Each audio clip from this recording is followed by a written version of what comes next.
Guys. Thanks, everyone. Right, you guys are live. We're going to call the meeting for Akron City Council to order. Clerk will read the roll.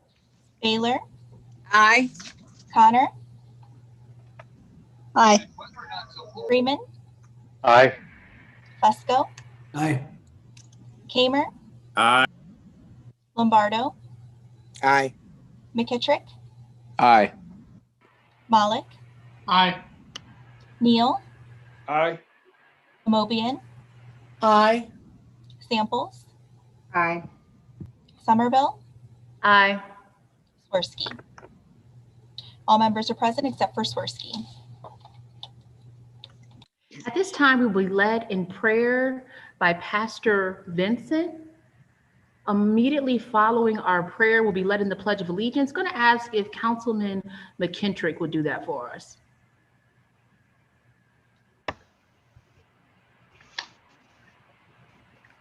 Sarah, do you see our pastor online with us? Thank you for this opportunity. Oh, Gracious thank and you. eternal Father, we thank you. Okay. Hi. Hi, thank you. Thank you so much for this opportunity. Gracious and eternal Father, we thank you for the opportunity to transcend space and time in an effort to collectively seek your counsel concerning the city of Akron for the leaders who will yield the city.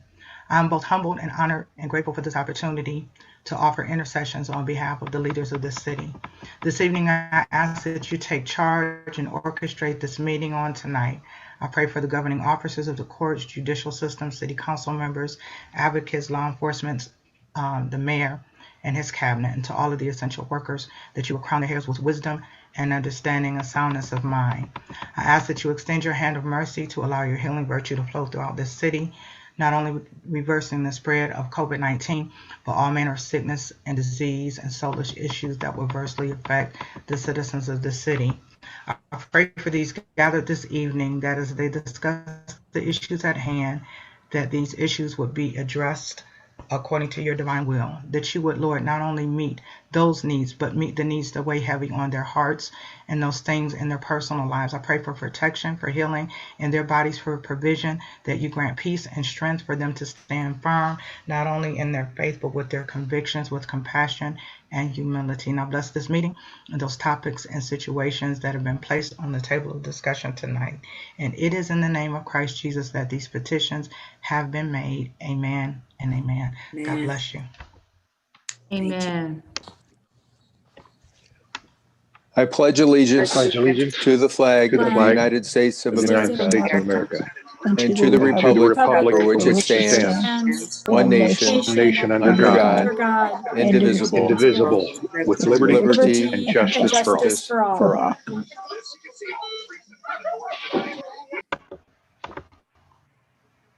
Thank you so much, Pastor Vincent.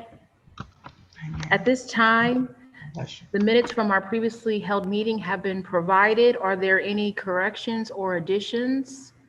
If not, can we get a motion to approve? Councilwoman Amobian? So move. Can we get a second? Councilman Fusco? Second. Roll call. Baylor, Aye. Connor, Aye. Freeman, Aye. Fusco, Aye. Kamer, Aye. Lombardo, Aye. McKittrick, Aye. Malik, Aye. Neal, Aye. Amobian, Aye. Samples, Aye. Somerville. Aye. The minutes pass 12-0. Before you, you have the consent agenda. Motion to approve, Councilman Fusco. Motion to approve, although there was an item that's been removed, I understand, Ms. Biviano. Item number 2. Correct. Item number 2 Yes. has been removed. Thank you. Just wanted that for the record. Yeah, motion to approve the consent agenda. Thank you so much. We have a motion on the floor. Can we get a second? Councilman Malik? Second. Roll call. Baylor, Aye. Connor, Aye. Freeman, Aye. Fusco, Aye. Kamer, Aye. Lombardo, Aye. McKittrick, Aye. Malik, Aye. Neal, Aye. Amobian, Aye. Samples, Aye. Somerville. Aye. The consent agenda passes 12-0. Thank you. We do have 2 public hearings scheduled for this evening. Clerk will read in item number 1.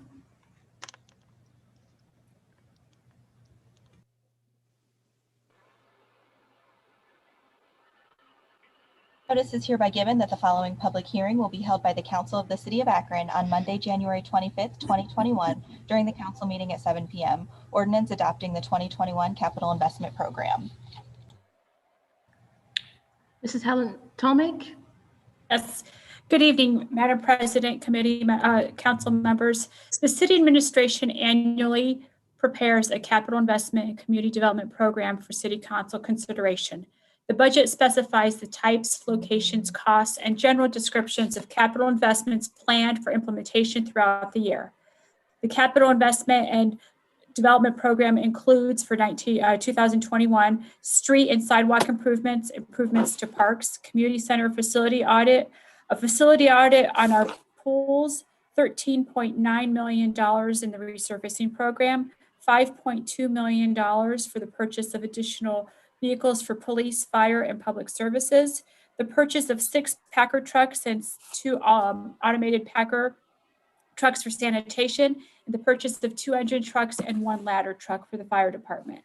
The objectives of the community capital investment program are to construct and rehabilitate facilities vital to City of Akron residents, to provide capital improvements in support of long-term growth consistent with the city's goals and objectives as identified in the Land Use and Development Guide Plan.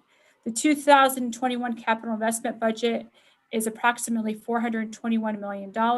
This includes $99 million from local funds, $2.5 million from regional resources, approximately $271 million of state of Ohio funds, $37 million of federal funds, and $10.5 million of private funds. This afternoon at 4 o'clock, the staff members from OID presented to council sections of the budget that pertain to transportation, parks and recreation, public facilities, housing and community development services, economic development, and miscellaneous.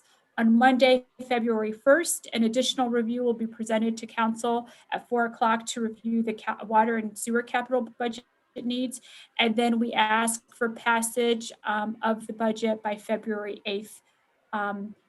The city charter requires that the budget be passed by February 15th. However, we will be on holiday that day and council would not be in session. So we would require that passage as indicated on February 8th. And for that, I thank you for your time. Thank you so much, Mrs. Tomic. We actually had no one signed up to speak at this particular public hearing. Councilman Fusco, what's the committee's pleasure? Yes, we'd like to refer this item. I'd like to poll the committee for that. Kamer, Aye. Samples, Aye. and Baylor. Aye. The report of the committee is to refer this item and remind everyone that next Monday at 4 o'clock, we will continue the review line by line of the capital budget, and we'll have discussions as well on the 8th. Thank you. Thank you so much. I do see Councilman Neal's hand. Yes, thank you, Madam President. Appreciate all the conversation that took place this afternoon. And I was just thinking, you know, with the discussion that we've had, we know about the Elevate Akron report. We know about the pathway to bringing about equity in our community is economic opportunity. We have a $400+ million capital budget. How much of that is going to be able to be bid on by the private sector, I'm not exactly sure. But I'd like for us to work with the administration to make sure that we're intentional. If we have to put legislation in that helps us direct more dollars to the disenfranchised community, that we do that so that when we pass this budget, we can be assured that we're doing our part as much as possible to make sure that equitable opportunity is available for the contracts that come with this year's budget. I mean, you know, we've talked about it for a while. I know there are some potential challenges, but in talking to legislators in other communities, I know everybody's trying to find a way on how to address this issue in a real way. We had a healthy discussion about reimagining public safety, but we know that discussion about and the protests with George Floyd were deeper than that. And so it's just my hope that when we go to, by the time we pass this capital budget on the 8th, that we could have some discussion to make sure that we have the support in place from our end to make sure that we can make sure that whatever part of this goes out for private contract, that we are intentional in making sure that the Black and brown community has access to those contracts. Thank you so much, Councilman Neal. Item number 2. Notice is hereby given that the following public hearing will be held by the Council of the City of Akron on Monday, January 25th, 2021, during the council meeting at 7 p.m. Ordinance authorizing a conditional use to construct an addition at 1575 Vernon Boulevard. Mr. Antonucci? Yes, thank you, Madam President, members of council. Akron Family Dental Center is proposing to construct a small 862 square foot addition onto the southwest corner of their existing 5,430 square foot building. Construction materials will consist of masonry to match the existing materials. The petitioner has stated that the proposed addition is needed to house their expanded denture manufacturing department. Due to the site's topography and location of a layer of mature trees, the small addition will not be visible from Vernon Boulevard. The property is well maintained, and the current number of parking spaces exceeds code requirements. Petitioner anticipates hiring 4 to 6 additional employees with an average salary of $50,000. Akron Family Dental has been at this location for over 25 years and has been an asset in this Sherbondi Hill neighborhood. And planning staff and planning commission recommend approval subject to conditions. Thank you. Thank you so much, Mr. Antonucci. I do see that we do have Mr. Joe Priso. I'm so sorry if I'm mispronouncing your name. Are you planning on bringing forth comments before council on tonight? Hello. No, I'm just here to answer any questions if anybody has any questions. I work for the architect of this project. Okay, thank you so much. Councilman Fusco, what is the committee's pleasure? The request of the committee is favorable, and we're asking for the suspension of the rules. Any objections on suspension of the rules? Seeing and hearing none, the rules have been suspended. Thank you, President Somerville. Kamer? Aye. Samples? Aye. Baylor? Aye. Thank you. You heard the report, President Somerville, and the request of committees for passage this evening. Thank you so much. Councilman Fusco, do you have any further comments? I do not. Thanks. Okay, thank you so much. The committee's report is favorable. The rules have been suspended. Roll call. Baylor, Aye. Connor, Aye. Freeman, Aye. Fusco, Aye. Kamer, Aye. Lombardo, Aye. McKittrick, Aye. Malik, Aye. Neal, Aye. Amobian, Aye. Samples, Aye. Somerville. Aye. This ordinance passes 12-0. Councilman Fusco, Yes, what is your thank you. pleasure on the rest of the agenda? Thank you. Time on 3 through and including 6. Request of the committee is file 7. That's the petition that we just voted on. The request of the committee is for time on 8 and 9. The request of the committee is file 10. That was withdrawn by the petitioner. Time on 11. And the request of the committee is file 12. That was withdrawn again by the petitioner. Time on 13 and 14. And then the request of committee is file 15. That too was withdrawn by the petitioner. We're going to request time on the balance of the agenda. Thank you. Thank you. Time will be granted. That concludes our old business. We'll now move into new business. Item number 1, offered by President Somerville. Resolution approving the report of recommendations of the Reimagining Public Safety Special Committee and declaring an emergency. Thank you so much. We did have a really great conversation earlier as it relates to our recommendations regarding reimagining public safety. Again, want to thank all of my council members for just being open and willing to participate in this process, which I think has definitely been very meaningful, not only to us as legislators, but also to the public as well.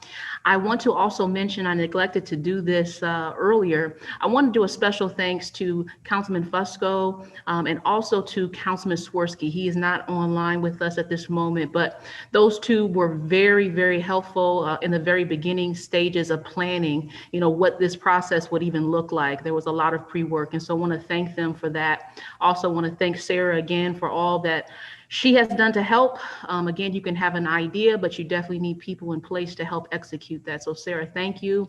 Again, we want to thank Councilman Malik for helping us pull this together, working with our working groups to pull together recommendations and really pull together a document that we all can be very proud of. So again, want to thank everyone involved. Our resolution also thanks our Akron police officers who worked with our working groups. Again, we could not have done this work without them, and so we want to thank them, and we want to thank our working group chairs for their leadership as well. And so we are really excited as this is just the beginning. The committee will continue to meet periodically. We've had great conversations with Major Capers and FOP President, Mr. Clay Kozart, who has agreed to come back before the committee and help us do a deeper dive on all of these recommendations. So we will continue to do the work, and we will continue to talk. And we're excited about the next phase of this, and that is hearing from the public, hearing from the Akron residents. And so we're excited about doing that work along with the University of Akron. So at this time, I don't know if there are any other council members who would like to make a comment at this time. I see Councilman Fusco. Yeah, I would just like to say, and I know everyone's aware of it, but the true visionary and the driver here is our president, Margot Somerville. She truly, this was her vision. This is, she's been really steering this the whole way and pushing us all to do, a better job and to take this all this work so seriously and as it is. And as stated, this is truly the beginning. And to all my colleagues who spent hour upon hour talking to the police, and thank you to the police. They've been so amazingly gracious. Appreciate their input. A lot more work ahead. Thank you all. Thank you so much, Councilman Fusco. And if there's nothing else, the committee's report was favorable with suspension of the rules. So just going to ask for a roll call. Baylor, Aye. Connor, Aye. Freeman, Aye. Fusco, Aye. Kamer, Aye. Lombardo, Aye. McKittrick, Aye. Malik, Aye. Neal, Aye. Amobian, Aye. Samples, Aye. Somerville. Aye. The resolution passes 12-0. Item number 2, offered by Fusco. Ordinance approving the Chapel Hill Mall redevelopment plan and making necessary findings in connection therewith and declaring an emergency. Councilman Fusco. Yes, thank you. The report of the committee is to refer this item for a public hearing to be scheduled February 8th. This item will be referred.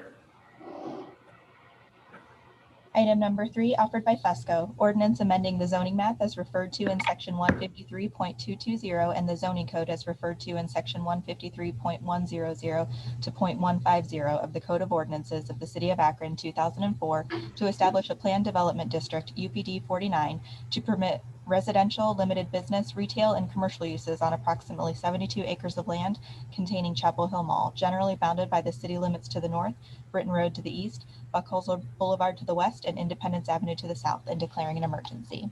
Councilman Fusco. We're going to advertise for public hearing February 8th. This item will also be referred.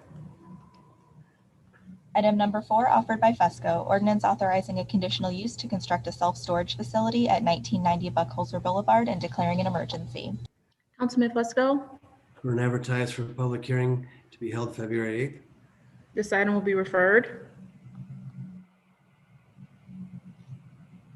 Item number 5, offered by Fusco, ordinance authorizing a conditional use to retain a fence within the front yard setback area at 656 Oxford Avenue and declaring an emergency.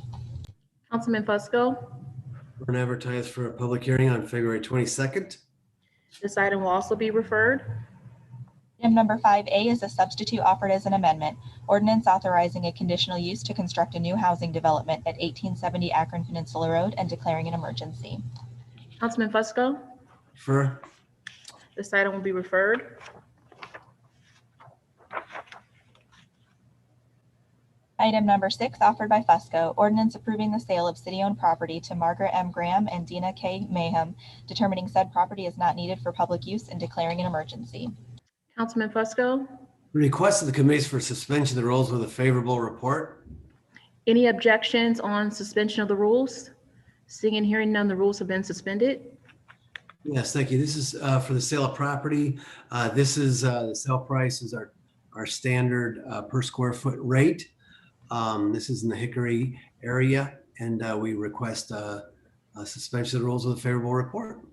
Thank you. The rules have been suspended and the committee's report is favorable. Roll call. Baylor, Aye. Connor, Aye. Freeman, Aye. Fusco, Aye. Kamer, Aye. Lombardo, Aye. McKittrick, Aye. Malik, Aye. Neal, Aye. Amobian, Aye. Samples,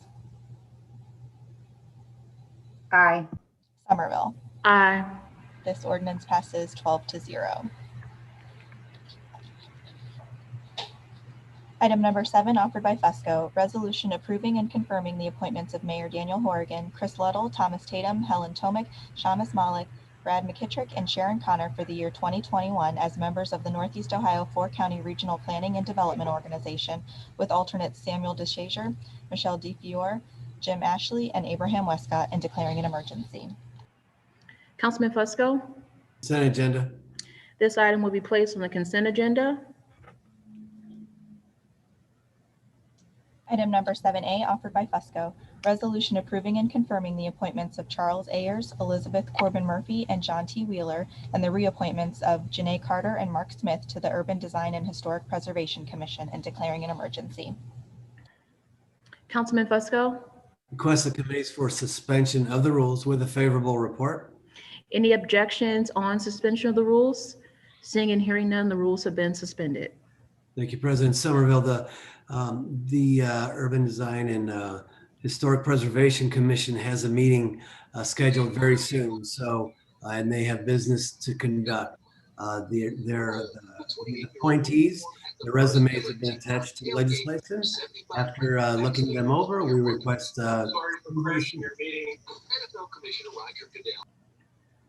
Okay. Thank you so much. The rules have been suspended. The committee's report is favorable. Roll call. Baylor, Aye. Connor, Aye. Freeman, Aye. Fusco, Aye. Kamer, Aye. Lombardo, Aye. McKittrick, Aye. Malik, Aye. Neal, Aye. Amobian, Aye. Samples, Aye. Somerville. Aye. The resolution passes 12-0. Item number 8, offered by Samples, ordinance authorizing the Director of Public Service or his designee, after publicly advertising for bids, to enter into a contract or contracts for the maintenance of city-owned street lighting and declaring an emergency. Councilwoman Samples. Thank you, Madam President. The committee is requesting consent agenda. This item will be placed on the consent agenda. Item number 9, offered by Samples, ordinance ratifying the actions of the Director of Public Service in contracting with Kenmore Construction to repair the lining of an existing sanitary sewer along the Little Cuyahoga River west of the Home Avenue Bridge, authorizing payment therefore and declaring an emergency. Councilwoman Samples. Thank you, Madam President. The committee is requesting consent agenda. This item will also be placed on the consent agenda. Item number 10, offered by Samples, ordinance authorizing the purchasing agent to enter into a contract or contracts after publicly advertising for bids for the purchase of materials and services needed by the various divisions and departments of the city for a period of time not to exceed 5 years, approving the specifications therefore and declaring an emergency. Councilwoman Samples, Thank you, Madam President. The committee is requesting time. time will be granted.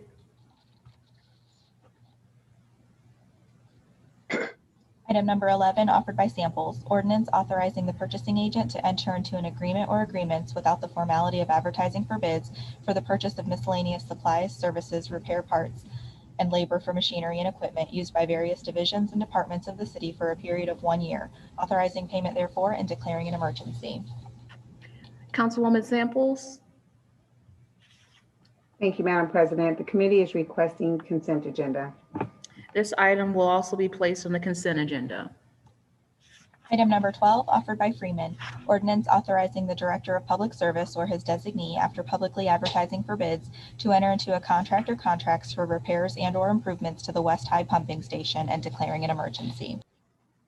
Councilman Freeman, Committee's requested this item be placed on the consent agenda. this item will be placed on the consent agenda.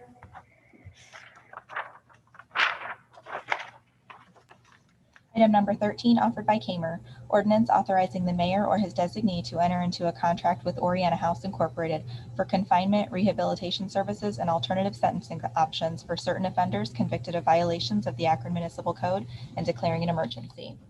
Councilman Kamer, Thank you. The committee's report is to place this item on the consent agenda, Madam President. thank you. This item will be placed on the consent agenda. Item number 14, offered by Amovian, ordinance authorizing the mayor or his designee on behalf of the Akron Municipal Court to enter into a contract or contracts with the County of Summit Alcohol, Drug Addiction, and Mental Health Services Board in order to provide funding for certain specialized dockets and programs and declaring an emergency. Councilwoman Amobian, Committee wishes to put this on the consent agenda. thank you so much. This item will be placed on the consent agenda. That concludes our new business.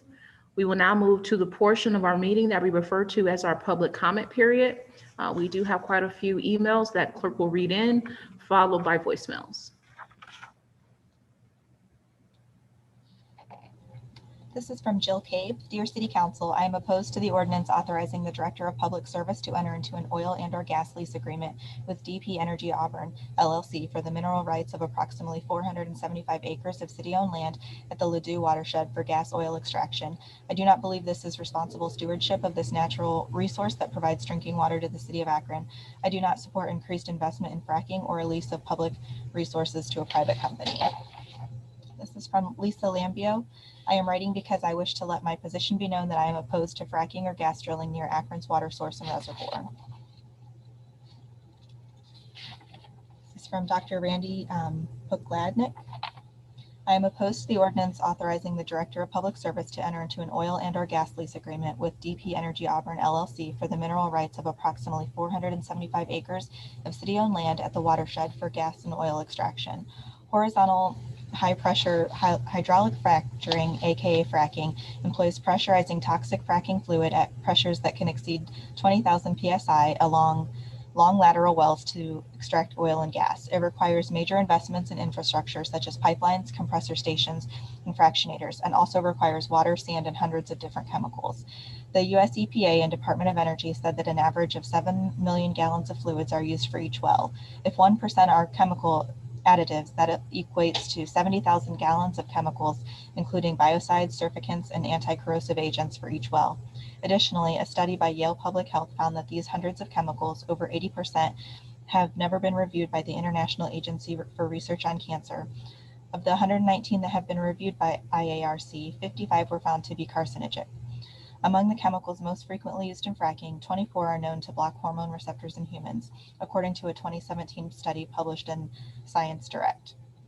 Fracking has contaminated water wells, and a 2020 article in the Journal of Petroleum Technology stated wellbore integrity cannot be taken for granted.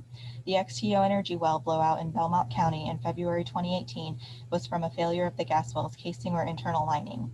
This blowout gushed methane for nearly 3 weeks and was one of the biggest leaks in U.S. history. The wastewater left over after a well is fracked is known as produced water. In addition to brine, which is a result of the prehistoric conditions which form the oil and gas reserves, the waste also contains radioactive materials, radium-226 and radium-228, and the chemicals initially injected with the fluid. In 1978, the EPA exempted oil and gas waste from exploration and production activities from the Hazardous Waste Management Program subtitle C of the Resource Conservation and Recovery Act. This includes produced water, drilling fluids, and drill cuttings. Yet in 2002, the EPA admitted that just because the wastes were exempt, this did not mean that waste could not present a hazard to human health and the environment. The oil and gas industries are also exempt or excluded from certain sections of these federal environmental laws: Clean Air Act, Clean Water Act, Safe Drinking Water Act, National Environmental Policy Act, and the Emergency Planning and Community Right to Know Act. Internal reports show oil and gas industry scientists knew in the 1980s about the negative effects their products would have on the Earth's climate. Yet for nearly 30 years, they spent millions of dollars promoting climate denial. They also realized clean, renewable energy is quickly replacing dirty fossil fuels. In order to save their bottom line, they are now pushing plastics productions as a use for fracked gas. Wind and solar energy development in the USA lags behind most developed nations. This is not because of a lack of technology or the ability of these sources to supply energy.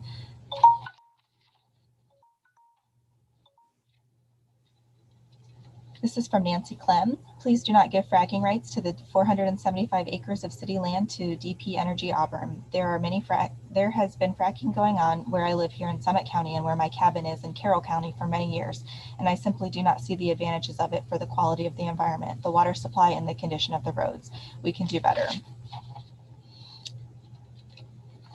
This is from Eileen Goldman. Please oppose the lease of Akron land to oil or gas fracking in the Akron watershed area. This is dangerous and will endanger the health of many people. This is from Marty Simmons. Although I am not an Akron City resident, I am in the area and frequently enjoy the many parks, activities, etc. throughout Akron, the zoo especially. I'm writing to ask you to not allow fracking on any public land or really anywhere near Akron. Although I'm confident the economy for oil is sufficiently crashed and gone for fracking thanks to the events of 2020, even the right to do so should not be considered. The chemicals employed in fracking cannot be removed from the ground, and if they get into the water supply, then it is very bad. And water is going to be an issue even for Ohio, as climate change and aquifer exhaustion affects rising population and resource usage worldwide. But if you decide to go ahead, note that Michigan officials are now being criminally charged for their roles in the Flint water crisis. So if fracking happens and the water is poisoned, well, we'll know exactly who to arrest and charge in the future. Take the gamble, see what happens. The American prison system is one of the most oppressive in the world. I hope you come to the right conclusion and do not allow this fracking in Akron. My name is Joseph Howell, and I am an employee at the Akron Library. I am thoroughly opposed to the ordinance authorizing Chris Luddle to enter into an oil and or gas lease agreement with DP Energy Auburn for the mineral rights of approximately 475 acres of city-owned land at the watershed for gas and oil extraction. The harmful air emissions, spills, and accidents leading to water contamination and serious problems associated with the disposal of fracking waste fluids are only made possible by the actions of people who wield power in councils such as these. No amount of profit excuses the known and unknown damage fracking causes. People who grant access to such short-sighted actions will be awarded with a reputation of arrogance by history. Thank you for listening to my concerns. This is from Jacqueline Bleak. Good afternoon. I have lived in Akron for the past 7 years. I am reaching out as I have been made aware this week that the council is considering a drilling proposal nearby our water supply in Akron for the January 25th meeting. I think this idea is very dangerous as drilling can cause leaks very easily. I greatly fear that if there are any sort of complications with this, which is very likely there will be, leaks happen all the time, we have the possibility of becoming another Flint.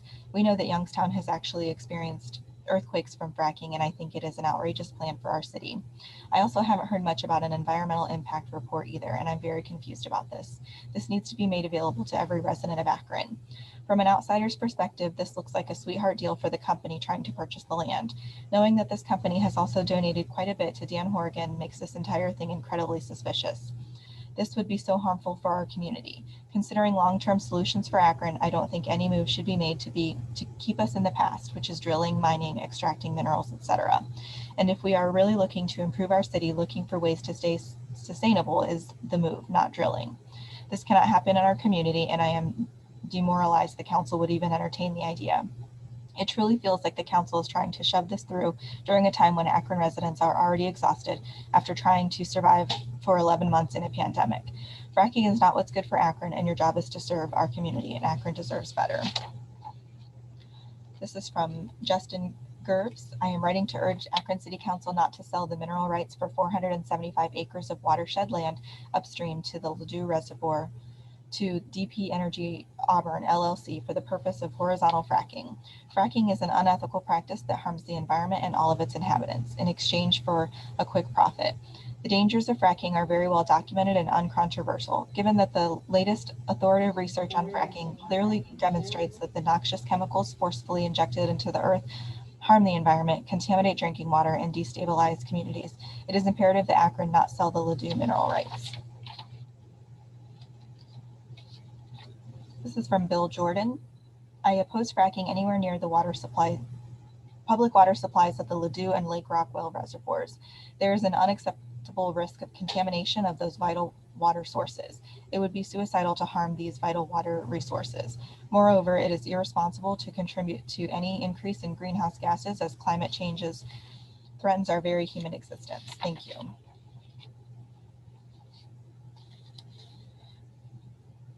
This is from Joseph Musowski. As a Portage County farm owner, one-time Akron Engineering Bureau employee, and professional consulting engineer, I must speak my objections to the lease of city-owned property adjacent to Lake Rockwell for the purpose of oil and gas exploration. I have been approached 20 times, and I've kept track, to sell an easement on the approximately 50 acres I own for the purpose of oil and gas exploration. Never once did the discussions ever get to the stage of agreed monetary compensation for the following reasons. Fracking contaminates clean water. Less than 1/10 of 1% of water on this planet is accessible, renewable, and potable. It is far more valuable than a 20-year at best supply of natural gas. Fracking brings to the surface naturally occurring low-level radiation, which will build up on the land surface. While I am the legal owner of my farmland, I need to leave it in better shape for future generations. Selling a mineral lease would reduce my property value, as well as control over my property. As a civil consulting engineer, I have spent an entire career promoting best management practices to maintain the quality of our surface and groundwater resources. I was recognized by the Summit SWCD for these efforts in 1992 as their Conservation Citizen of the Year. Clean water, much like the thin layer of topsoil, sustains life on this planet. I am actually stunned that the Great Lakes watershed, containing 21% of all clean water on the planet, has not yet been designated some type of biosphere protected zone to guard those growingly important water resources that most of us take for granted. Your property in Portage County falls within that Great Lakes watershed. Much like the proposed sale or lease of Akron's sewer system, please recognize that the tax-paying citizens of Akron, both present and future, own that property. Their investment needs to be protected. This is from Patricia Latham. $5,000 for each speed table. Really, this does not sound like the best investment for residential street speeders. You will be able to purchase enough for 10 streets only. I believe you should reconsider this plan. People will not slow down until it affects their pocketbook or it becomes physically impossible to speed because of bump outs. When they come across a speed table, they will reroute and speed down another street instead. My street, Cooter Avenue, is 1 block long and people fly down the street at 50 miles per hour. I am not kidding. Please consider photo radar like they use for school zones, as I'm sure you don't have enough officers to sit there. Can't you rotate this daily to different residential streets? There has to be a better option. Seems some studies find that curb bump outs really work better. This is also a permanent solution. Drivers slow down automatically when the road is narrow and appears unsafe for fast speeds. Thank you. This is from Debbie Velska. Hello, I live on Frank Boulevard between White Pond and Fairlawn Boulevard. It is It truly is like a racetrack on this stretch of the road. It would be so much appreciated to consider this area as a candidate for speed tables. Thank you for your time and have a great day. This is from Francis Wilson. Good morning, and I hope that you are well. In an independent analysis of the Ladue mineral rights issue, Nick Cassiopo and I have found professional and financial ties between oil and gas business owners and Akron elected officials that date back to the 70s. The attached report underscores the role of Patrick DeAndrea, David Mantek, and Akron officials, particularly Jeff Fusco, in the city's history of mineral rights leasing. These findings ultimately lead to an ethical question. Beyond fracking and Ladue being of environmental concern and a public health issue, does the relationship between oil and gas business owners and Akron elected officials highlight a problem in transparency? Please feel free to contact me if you have any questions or concerns. This is from Jennifer Jenkins. Dear Council, I own a house in the 8th Ward and very concerned with the way Akron is developing. Let's go back in time a bit. The valley had potential for outside recreation purposes from the beginning, being that it is near the Cuyahoga River. Yet it became kind of trashy with cheap development and no family-oriented things. An ice skating rink and library in addition to, or instead of the bars would have been great. A friend of mine put it bluntly one time, ain't nothing good going on in the valley. We have an opportunity to change that reaction to the valley. We have an opportunity to offer more wholesome, family-oriented things. Let's think about the proposed Riverwoods golf course as a south entrance into the wonderful national park and have a closer hiking trail in the Tice Road land. This will bring business to the valley. I urge you to consider not developing these two areas and instead use them for recreational purposes to better help our environment and the reputation of Akron. This pandemic has taught us that open spaces are so important to the health of a city and its people. Thank you. This is from David Kelly. The section of Ridgewood Road between Shockalog Road and Halifax Road is a very dangerous section of West Akron with many drivers reaching speeds of 50+ miles per hour. With so many drivers using this section of Ridgewood to cut through to West Market Street, 2 speed tables would be a great relief to the residents of the area and reducing the high speeds that take place on a regular basis. Hopefully they will reduce the usual high speeds to the posted 25 miles per hour. Ron Brubaker also submitted some documents, but he also left a voicemail, so I will let him speak. This is from Gary Whidden. I'm opposed to the Riverwood development in the valley by Akron as currently proposed. As a member of the merger commission between Northampton Township and the city of Cuyahoga Falls in 1986, we sought to preserve the Cuyahoga River Valley from annexation and development by Akron. At the time, we also needed to address the issue of border adjustments, but it never happened. This must be done now to stop inappropriate development on the river. Citizens and public interest groups of the region have been trying to clean up the river for 50 years with the vision of its economic importance, environmental value to Northeast Ohio. Akron has spent huge amounts of money to clean up the water through sewer work and efforts to remove the Gorge Dam. This housing development would be a direct contradiction to all of the efforts to achieve clean water in the region. As a longtime advocate for our Cuyahoga River Valley and the economic advantage of recognition of our national park as a national treasure, Akron should recognize the same goal of protecting this land water gateway to the park. Clean water groups such as Friends of the Crooked River, Cuyahoga River AOC, and other action groups throughout the Cuyahoga River watershed are finally starting to see the results of their efforts over the last few years. With the creation of the Cuyahoga River Water Trail and the removal of the Brecksville Dam in our national park, we have the treasure of an open waterway all the way from Akron to Cleveland. In addition, as a resident of the Woodridge school system, we have watched Woodridge consistently provide high-quality education for our residents, including for Akron students that are in our district. We have been making this a goal for many years. Now Akron wants to take away their tax base. Average home costs $230,000 above for 15 years, and the developer is not even from Akron. This is from Deborah Lorbor.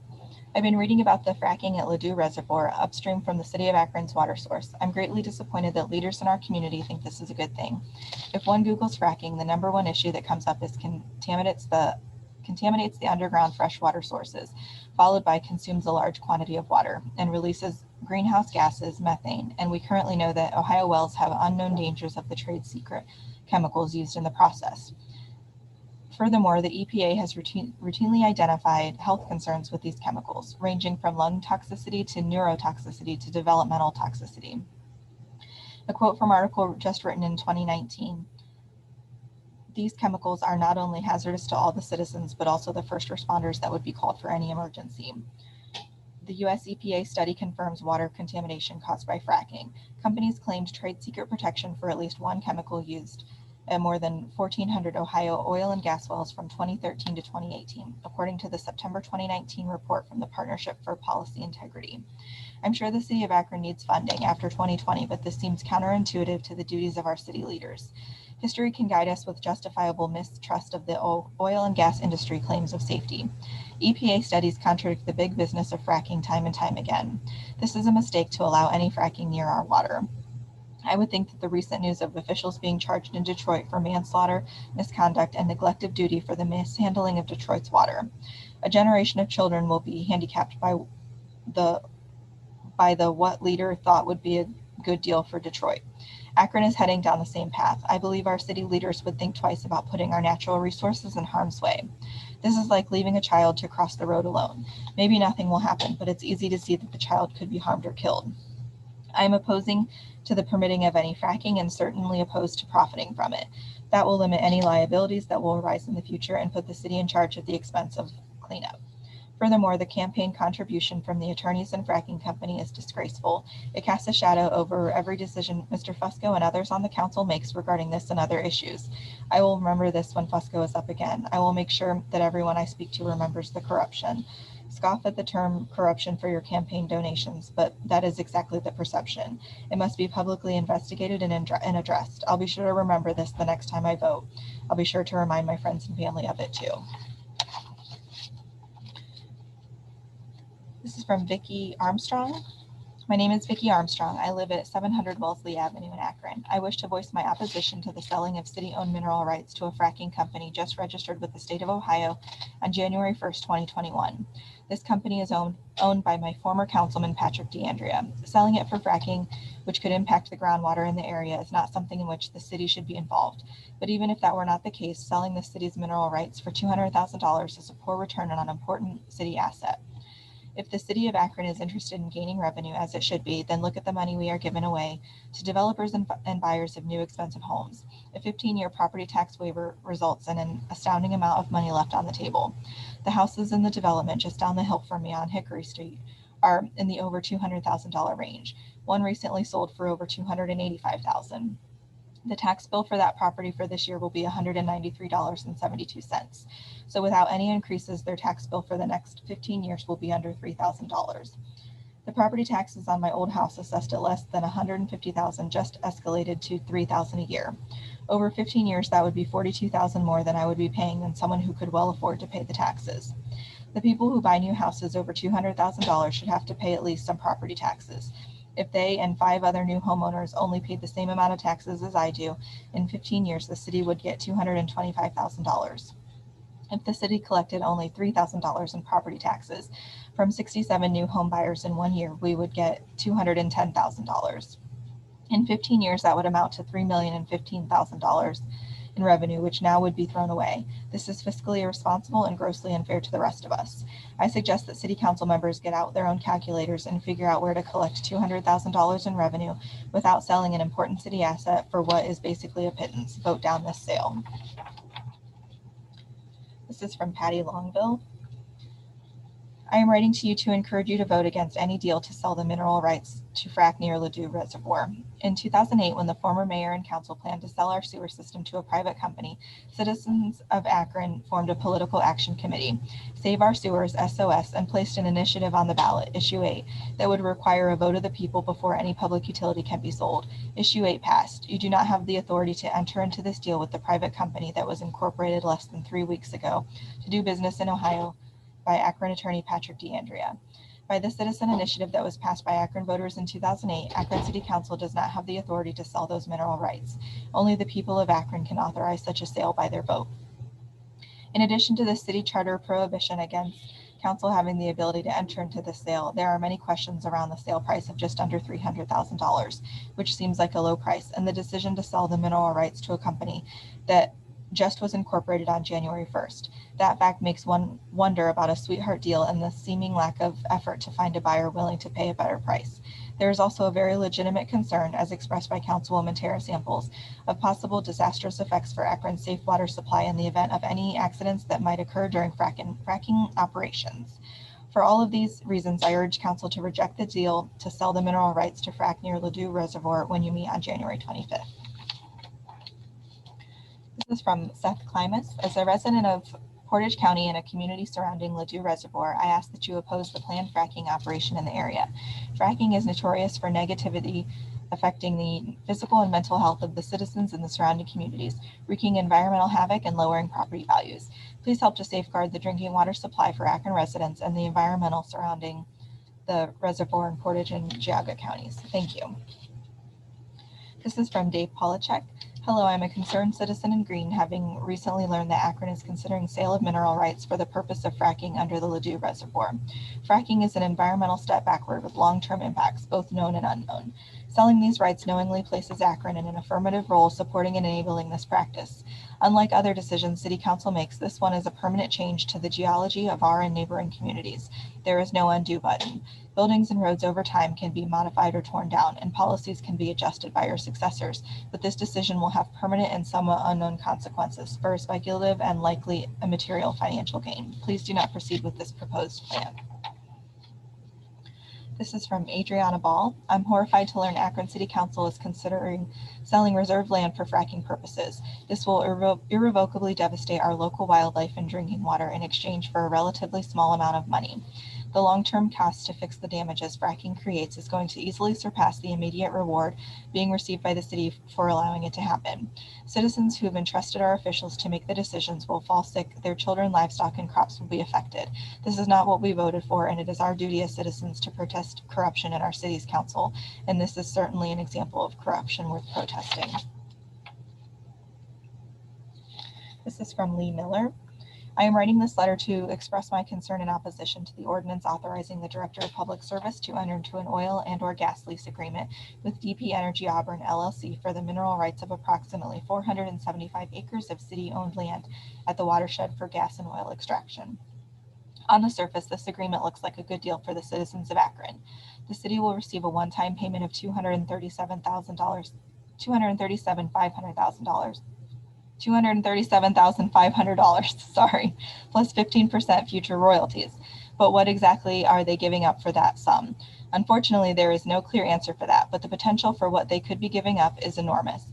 The drilling company will certainly say that the risks are minimal, but they do have a vested interest. So can we truly trust the drilling company? The fact that the company was just created specifically for this deal certainly raises red flags with me.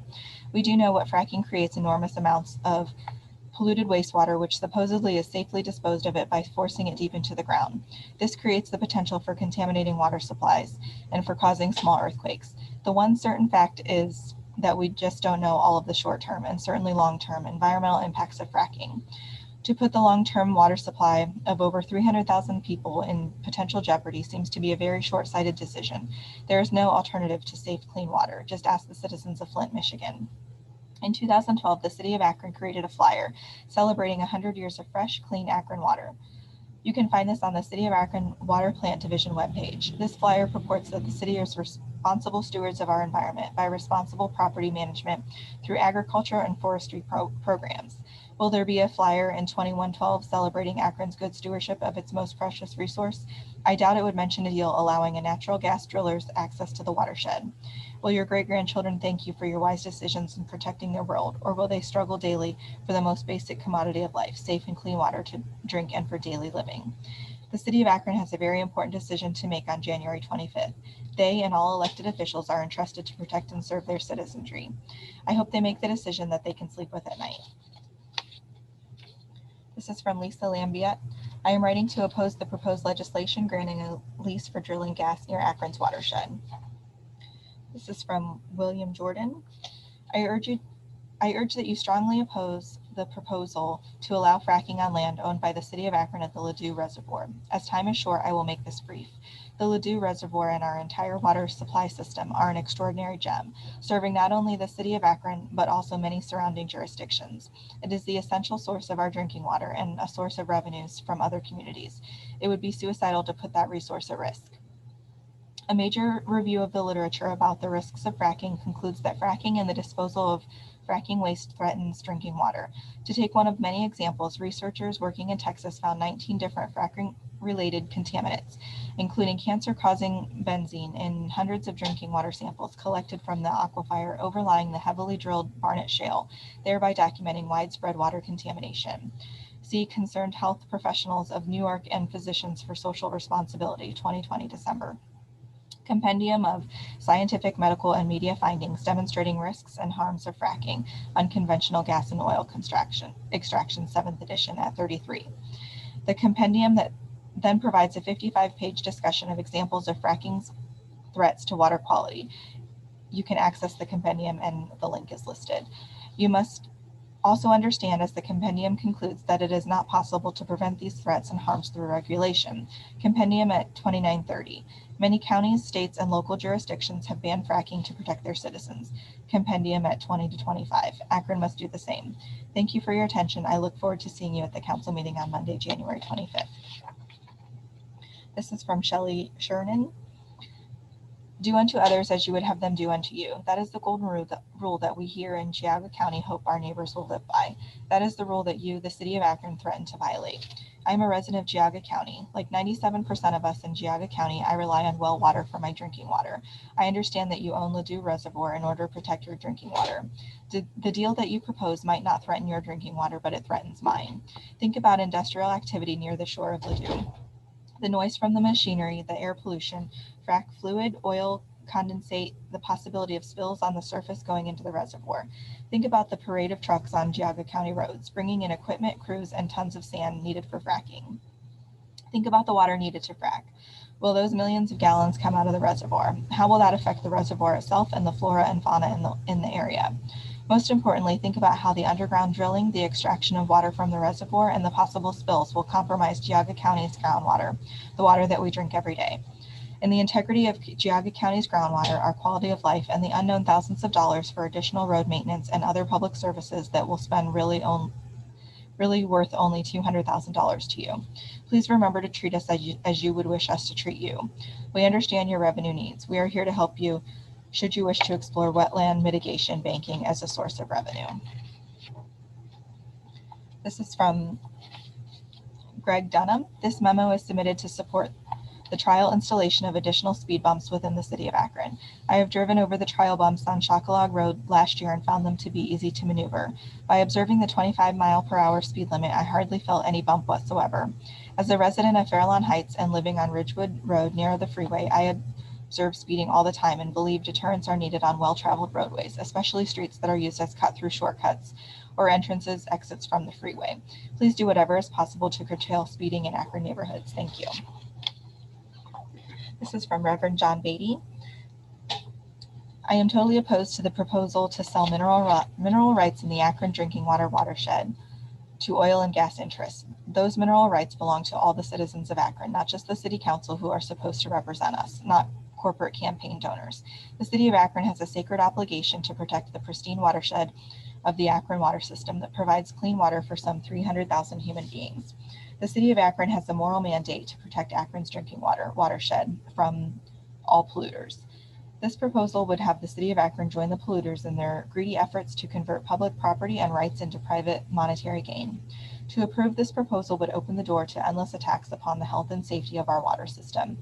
We can't drink cold, hard cash, but we can drink clean, pure drinking water. Water is priceless. Stick with the environmental scientists, not the lobbyists for short-term profit at the citizens' expense.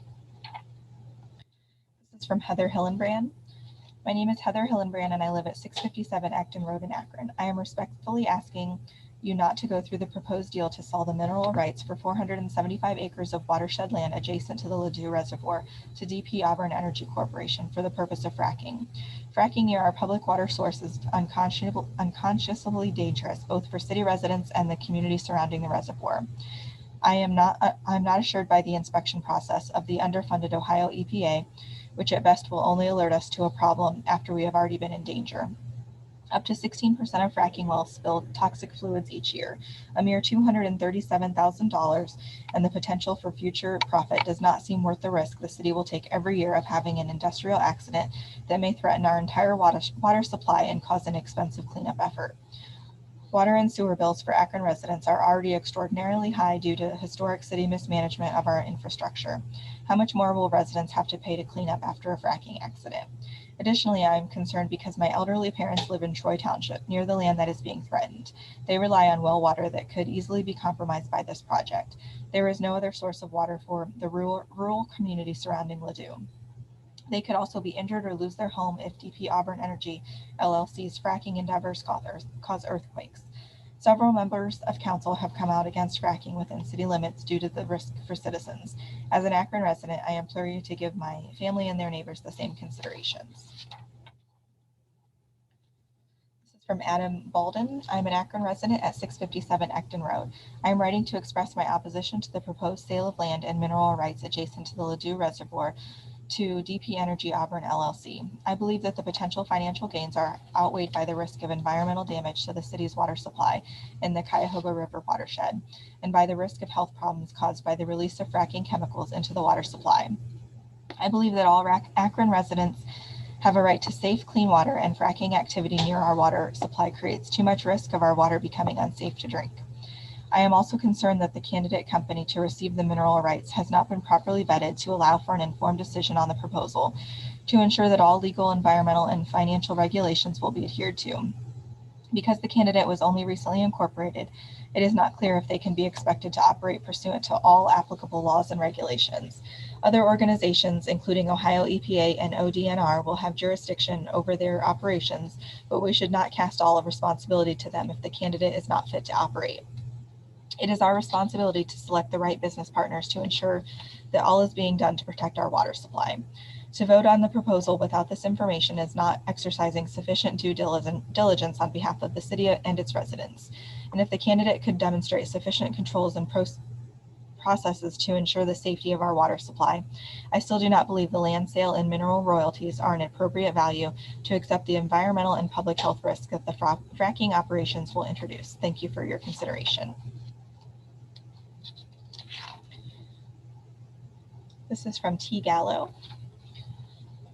It would be wise to weigh the pros and cons of fracking in Geauga County. Many of your constituents believe that the health of the county's ecosystems and health of the people outweigh the short-term gains of fracking.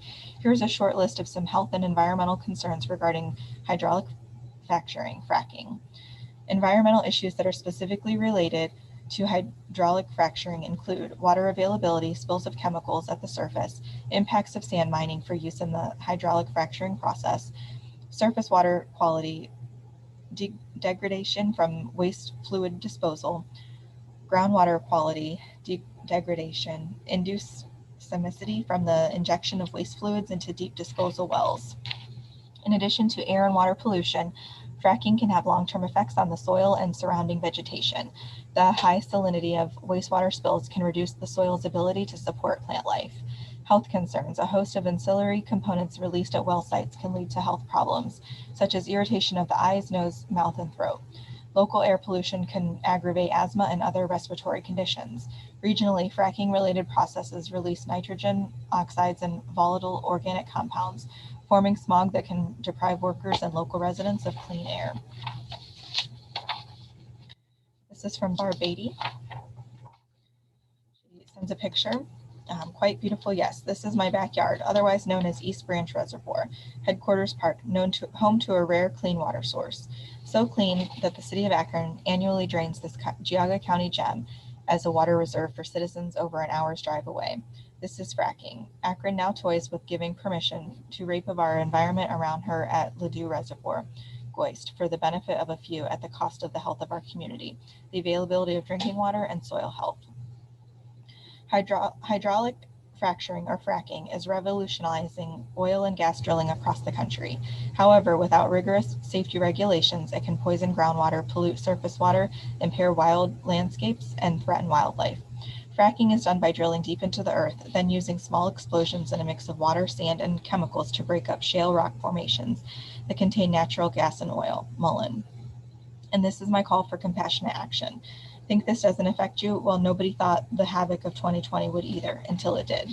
We are connected, our waters are connected, and what burdens me ethically cannot bless you. Fracking is our biggest enemy right now in the US. Actually, not just in the US, because all our water systems are interconnected. Whether you're reading this in New York State or in Japan, fracking is screwing you over. Salmerhalder. We are taught at a very early age that nature is something we visit, not something that is also who we are, made in our Creator's image, sustained only through a healthy earth. And we tell our children we will protect them, yet we put a price on their heads and of their children and their ability to sustain themselves. As a licensed healthcare worker with an educational background in health studies and healing, my call is in promoting health and protecting people on our planet.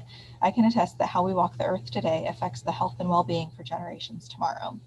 Remember the scarcity that reared its ugly head with the shortage of PPE as COVID swept through 2020? As a hospital employee, I do. When our earth resources are tapped one last time, there is no more. No man-made factory is capable of recreating the God-made resources we squander. So what legacy will you leave for your children and their babies? And how will they speak of you? Will they know you did everything you could to protect their earth home? Will your picture hang on their wall of fame or their wall of shame? I ask that this ordinance not be passed. You have a choice. Either you have more oil or more clean water. Fracking is not good for the water supply, Hudson, and health and humanity. This is from Alyssa Figueroa. Hello, I am a resident of Ward 7, and I would like to express my deep concerns in opposition to fracking at Ladue. As a registered nurse, I am opposed to fracking because it poses known health hazards to those who live near the fracking site, as well as those who use nearby resources such as water. This project poses an immediate health threat to the people of Akron, the people who buy their water from the city of Akron, and those who live and play near the reservoir.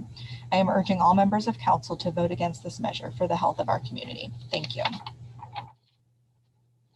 This is from Zach Friedoff. My name is Zach Friedoff, the Executive Director of the Big Love Network located on Cary Avenue.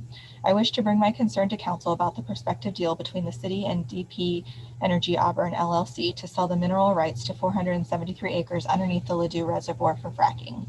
Ladue is part of our drinking water, and not only ours, but 750,000 people in and around Akron. Akron, Summit County, and the entire region have spent billions of dollars cleaning up and bringing the Cuyahoga River watershed back to life. 2 years ago, we celebrated the huge change that the effort had produced in 50 years. And today, our city is seeking to pull all that at risk. Nothing about this deal is good for the city of Akron, the people of Northeast Ohio, or the environment we are dependent upon. The money the city is selling these rights for is tiny compared to what these rights are going for in the area. The city assumes all the risk and responsibility. When a spill happens, it will be the taxpayers of Akron that will have to find the funds to deal with it. Not only are the chemicals used in fracking known, 36 known carcinogens and neurotoxins, but we have no way of actually cleaning up any spills or contaminations. Wells all leak over the course of their life, which is a very long life indeed. Again, this company will be bankrupt or closed, and the wells still have decades of life to leak. Does not our drinking water deserve to be held in a higher level of care and respect than this? Even a small chance of contamination is far too large to allow, especially when understanding that the ramifications of a worst-case scenario last forever. On top of this, there is a fault line within the gas fields that run by Ladue. It has been well documented for decades now that fracking can lead to earthquakes. You can ask Youngstown. An earthquake under our drinking water could be catastrophic. Is the possibility of losing our drinking water forever, contaminating our drinking water forever, or putting the health of our citizens further at risk really worth $237,000? You cannot put a price tag on our drinking water. We need to protect this resource, not sell it to energy companies. My last point is that the city has a public utilities ordinance stating that the sale and leasing of public utilities must go before the voters. There is a strong legal argument that this sale, as it violates that code. We have a petition to stop this deal with nearly 3,000 signatures and growing quickly every day. Please listen to the people of Akron, especially our children who represent the future that we will be exponentially burdening with this deal, and stop this deal from happening. Thank you for your time. This is from Scott Moyer. After reading the article in the ABJ, here are some questions I want you all to answer and ask before voting on this deal. Why is this not up for public competitive bid?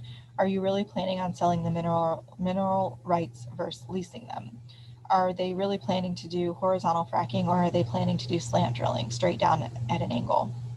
How deep under the reservoir would they be drilling? Who would be overseeing the drilling operation to make sure nothing gets contaminated? It says you can get $237,500 for the sale lease plus 15% royalties. How much have you been told that you might actually get for the royalties? Why is this money so important that you're willing to risk such a precious resource? What would the city do with this money? And why is this worth the risk now? A lot of people are concerned about this.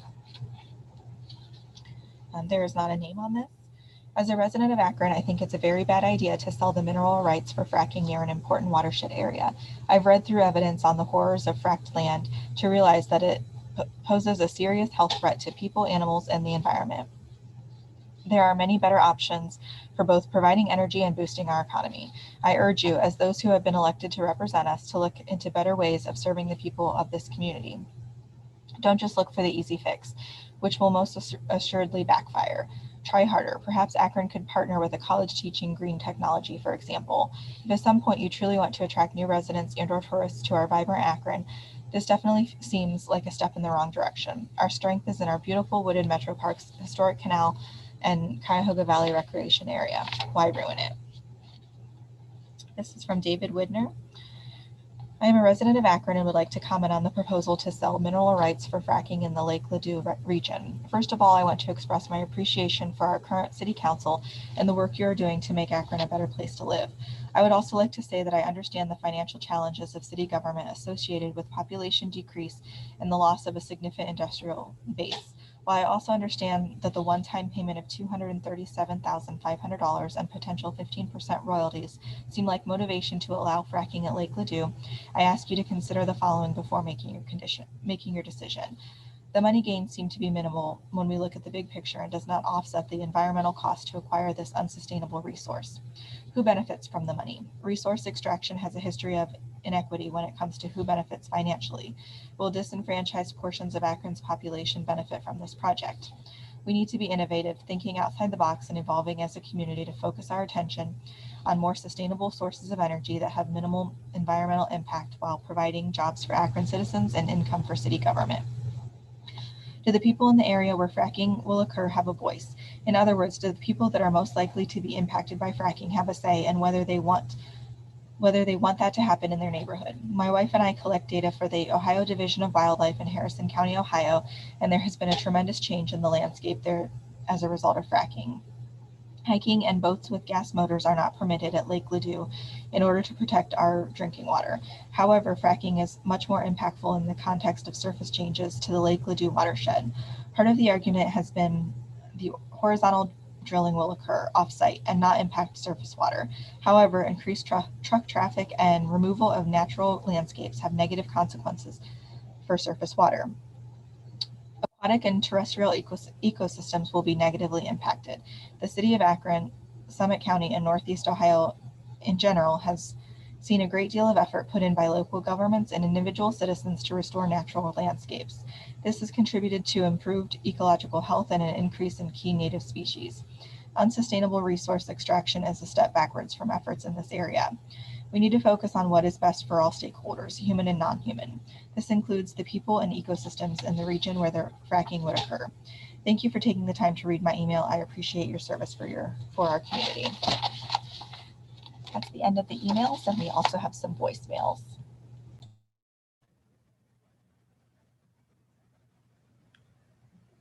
Okay, and just bear with us. We are down a device, and clerk is going to play voicemails from this computer. Give her a few minutes to get here.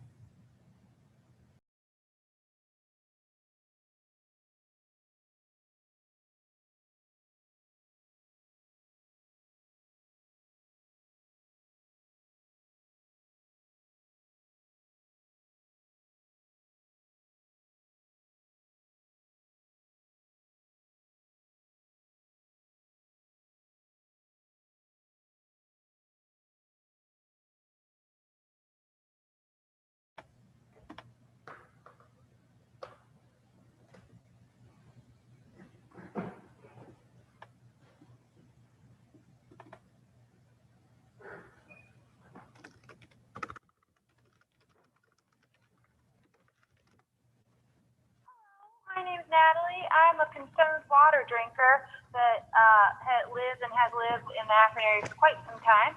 I've seen that since 2013, the DeAndrea family, who owns the DP Energy Auburn LLC company, has contributed $14,000 to the mayor Akron Dam. And the company, the DP company, only just got started on January 1st, 2021. Interesting name, by the way. The service director, Chris Lettle, has said that they've been working on this for probably a year, and they've been watching the oil prices. But the company has not been started until this year, which doesn't make any sense. Oregon's Buddy's paying $500 an acre and 15% royalties for this. And it's an absolute tragedy to wildlife, water drinkers, all of us. We don't have much here in Akron, and to sell us out for under $1 million is absolutely ludicrous.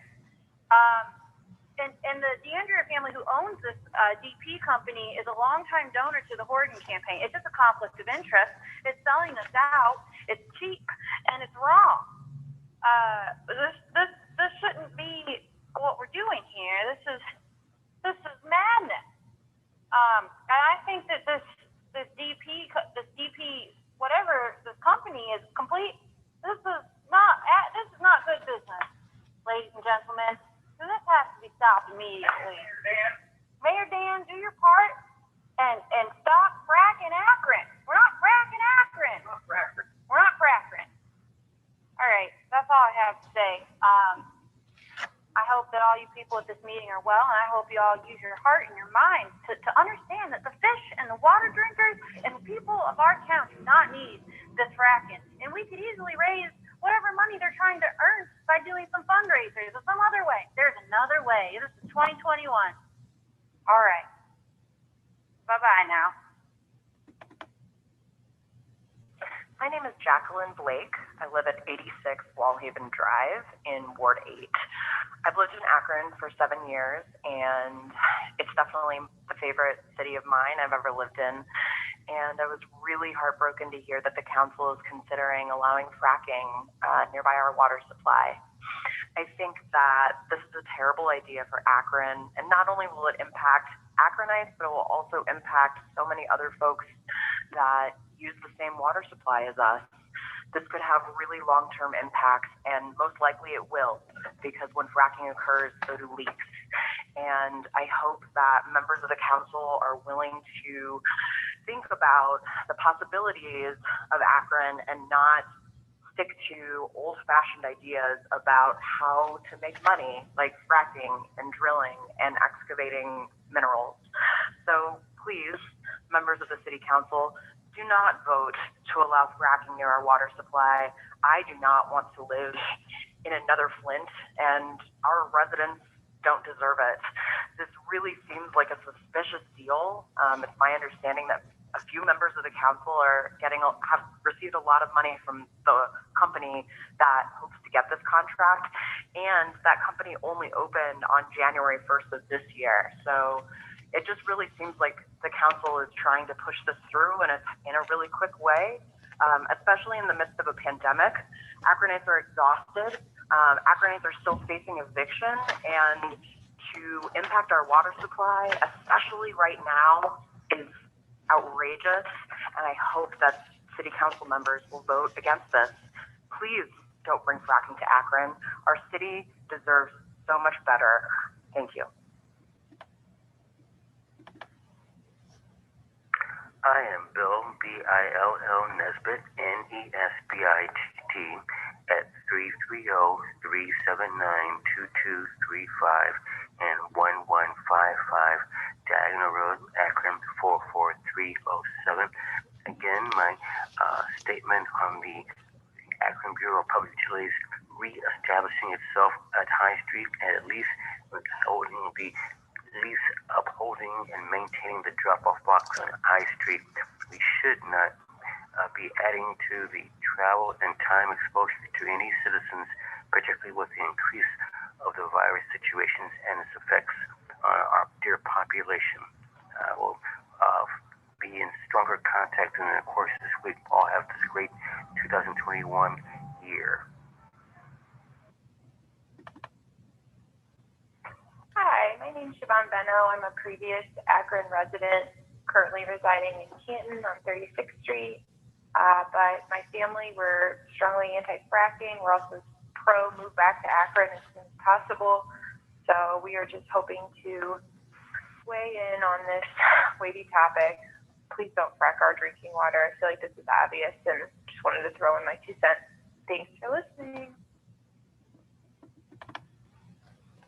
My name is Ron Brubaker, 7593 Partridge Meadows Drive East, Hudson, Ohio. I am the founder and co-director of an organization called Trail Advocates of Summit County. We go by the acronym Task Force. That's task with a C rather than a K, and you can learn more about us at our website, taskforce.org.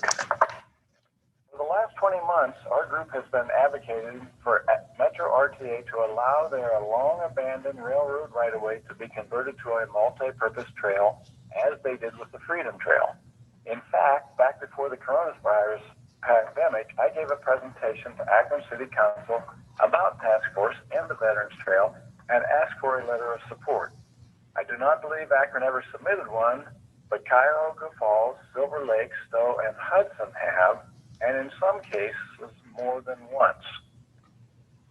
So we were quite surprised in December when we saw front page news stories in the local papers about a company wanting to reactivate rail service on that very same right-of-way. We contacted Metro RTA and were assured that they still favor the trail project over a reactivated rail line, but they agreed that letters of support would help them convince the Federal Transit Administration that a multi-purpose trail is what the citizens of Summit County overwhelmingly prefer. The reasons to oppose the reactivation of rail service are many and vary from community to community. In the case of Akron, we feel the biggest negative impact from losing the trail would be the loss of connectivity between the northern suburbs and the downtown. The proposed trail would provide an ideal route for people to bike to work, to school, to events, and to downtown dining. For Akron residents, it provides the opportunity to hike, run, walk a dog, or travel out to the suburbs and connect with other trails. And within Akron, the Veterans Trail will enable connections to the Towpath Trail, the Freedom Trail, and the Rubber City Heritage Trail. All of these activities will promote a healthy lifestyle and make Akron an even more desirable community to live in. Studies show that trails actually increase the property values of the communities that have them. Task Force also came up with a list of specific actions we would like to see Metro RTA take. We have put that list of reasons why we oppose reactivating the rail and the list of actions we encourage Metro RTA to take into a sample letter.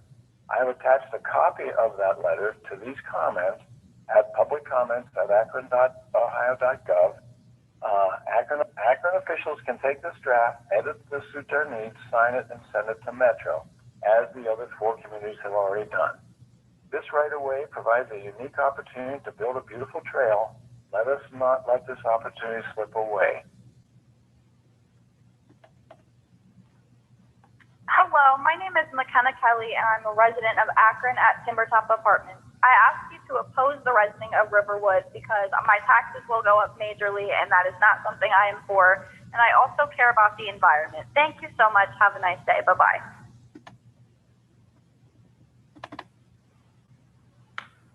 Hello, this is Ralph Filacetta, 2240 6th Street, Akron, lifetime resident, and I strongly urge council to back off this fracking situation. It's just too close to our water supply, and it's just a very dangerous situation.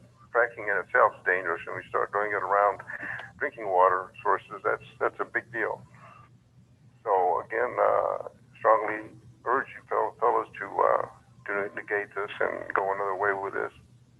Okay, it's the 21st of January. It's 2 o'clock. Thank you very much. Hi, this is Jack Rohr. I live at 1197 Greenville Avenue in Akron, Ohio. Lived in Akron, Ohio my whole life. And I plan on staying in Akron and raising a family here.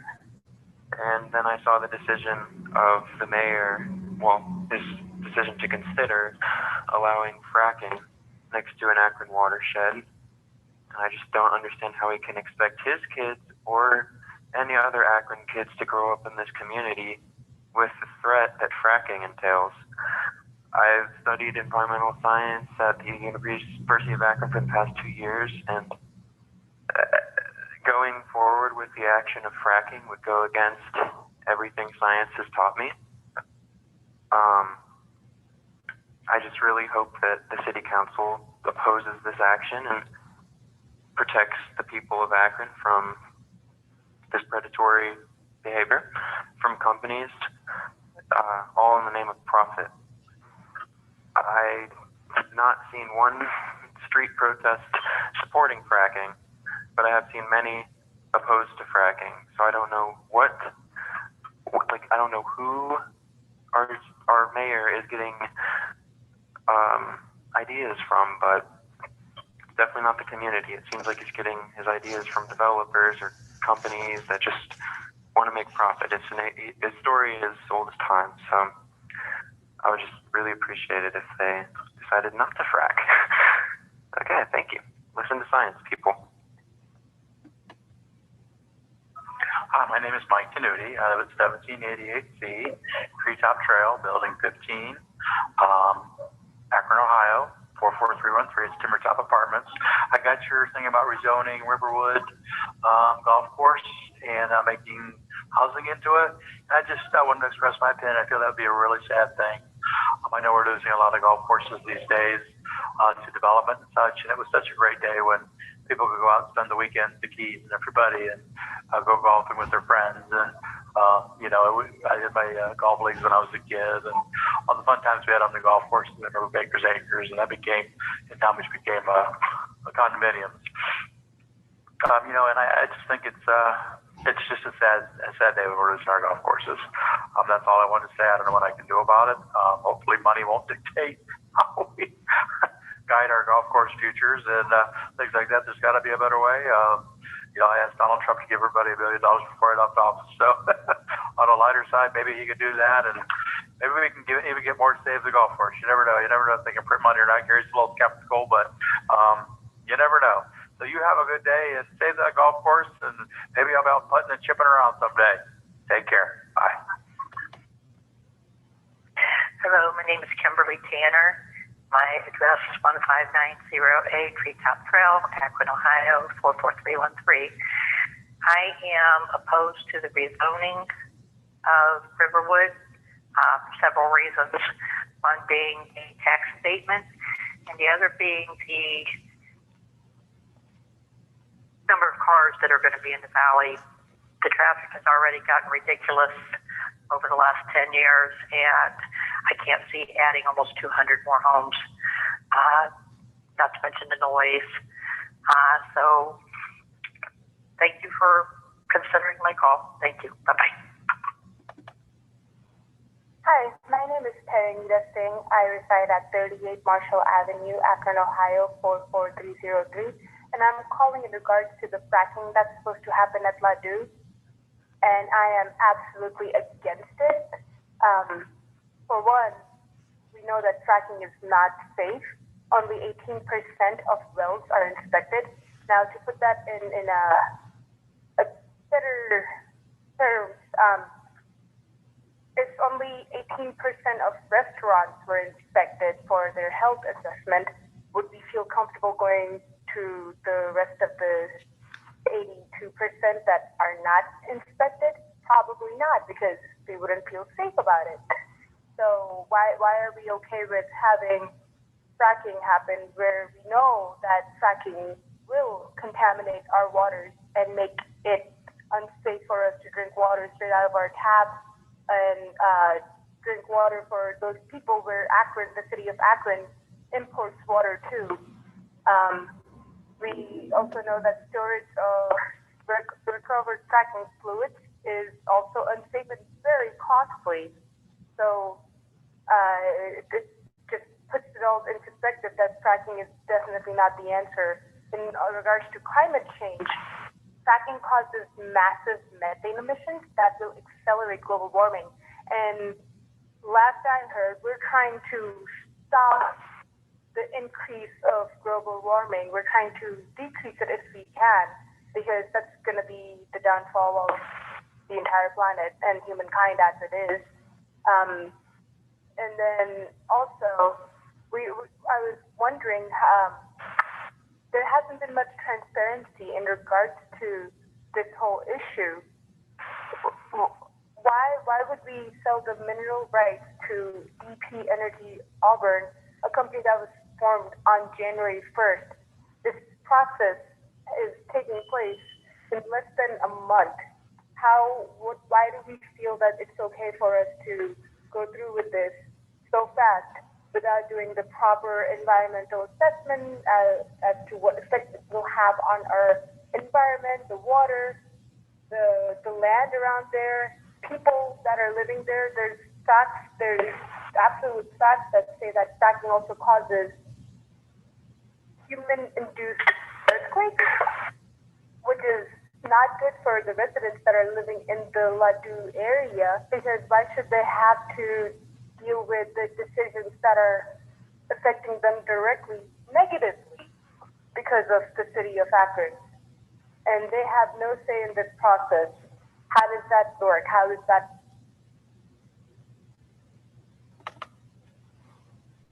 Hi, my name is Julie Norman, 330-524-9448, and I am stating my comments, my concerns about the proposed sale of mineral rights around our Akron drinking water. I actually live just outside of Akron now in Green, but I was born and raised in Firestone Park for 40 years. I owned a house there for 7. My parents still currently live there. And so I'm not a resident. I'm still expressing my deep concerns for the proposed sale of the land and fracking plan. I trust the city council is aware of the grave health and environmental concerns of fracking, not only for our residents and ecosystem, but the surrounding communities and beyond that will be affected. I feel like this endeavor paints Akron as an archaic community. It negates the wonderful work we've done thus far, such as the growth of our metro park system, cleaning up the canal and at the dump, urban farming initiatives, sustainable agriculture, and architecture, such as Firestone Research Center, has really moved us towards becoming a sustainable city. This project has the potential, if we begin fracking, to take that option off the table forever. We can't come back from this and be a green city, which is, we want to be leaders. We want to move forward and be leaders in the city, the state, the community, the world. Mayor Horgan has signed the Paris Climate Agreement. This directly negates that action. So the health concerns and environmental concerns are a particular issue for me. This mental health issues, stress, anxiety, and social conflict that come from fracking in a community, respiratory disturbances, chest pain, cardiovascular disease. There's evidence of premature and low birth weight in pregnant women in areas as much as 3 miles away from fracking sites. There's gastrointestinal distress, unexplained nosebleeds, sleep disturbances, fatigue, dizziness, rashes, bloody noses, watery eyes. And in many different ways, our water, our air, the soil, our food can be contaminated. There's just no way for this to be a good thing for our community. Even economically, it is not a great idea for us. The city doesn't stand to even benefit from this on the economic level. It could cost millions to clean up the sites and to correct for the impact on our communities. Thank you so much.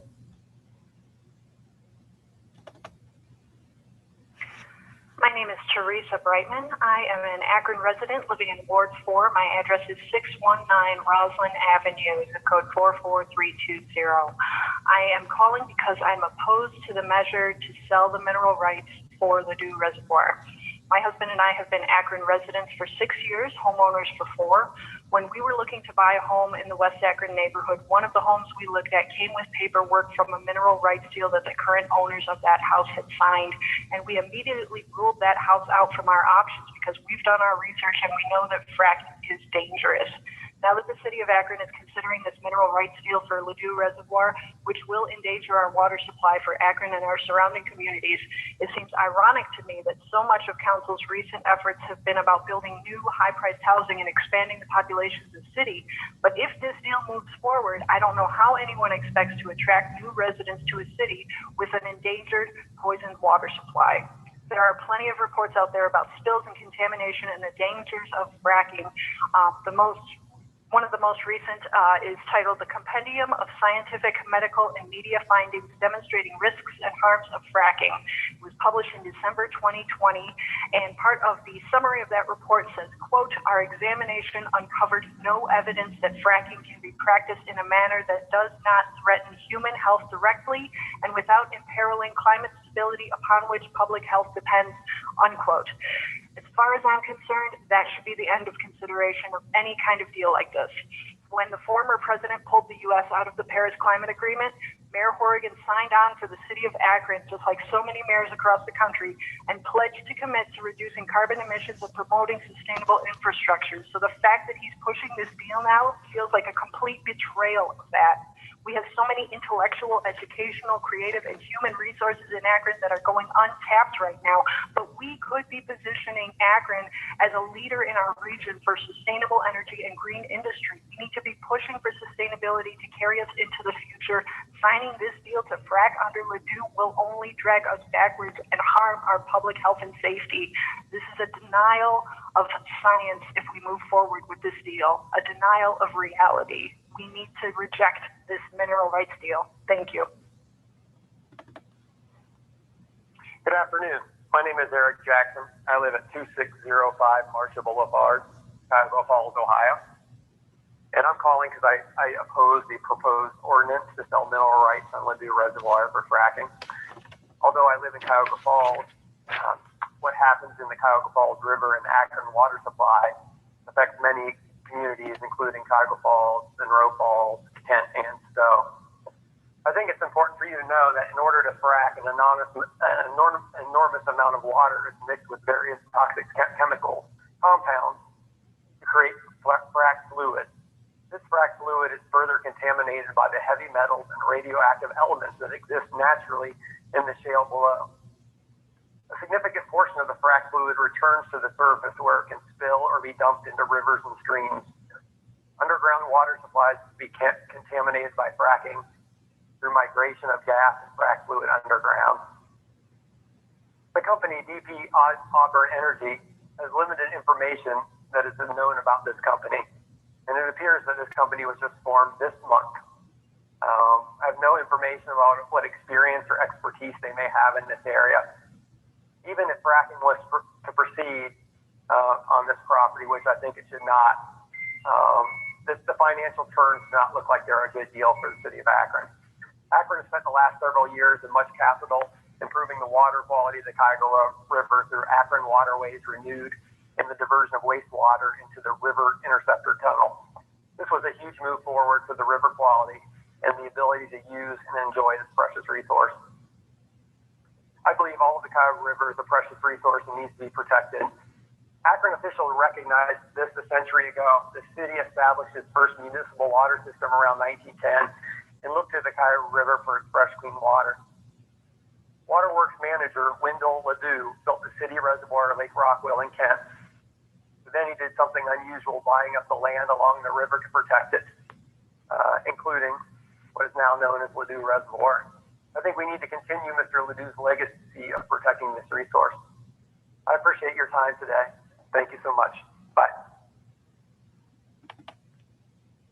Hello, this is Matthew Martin, Akron resident living at 349 Watson Street. That's over in Goodyear Heights. I wanted to make a comment about the potential selling of mineral rights to a fracking company up near the Ladue Reservoir. I want to speak to when I was growing up. I lived a little ways away from Akron. I lived in Hinckley.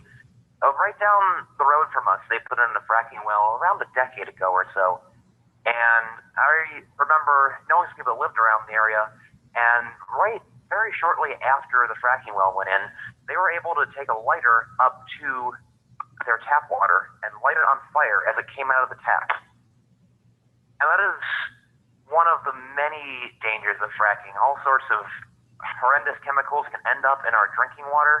And with the Ladue Reservoir leading right into the Cuyahoga River, I'm very concerned that those types of chemicals could end up in our drinking water. And I do not want to see Akron turn into the next Flint, Michigan, and have us having a multi-million-dollar cleanup of our water supply on our hands. I really think that City Council should absolutely reconsider selling the mineral rights for that land near the Ladue Reservoir. I really think we shouldn't do it. I think that the potential downsides for this are huge, and the small monetary sale, I think it was $250,000 or so, doesn't seem even remotely worth the huge potential risk that we're taking here. I would highly encourage any members of council to vote no on selling the mineral rights near the Ladue Reservoir for fracking. Thank you.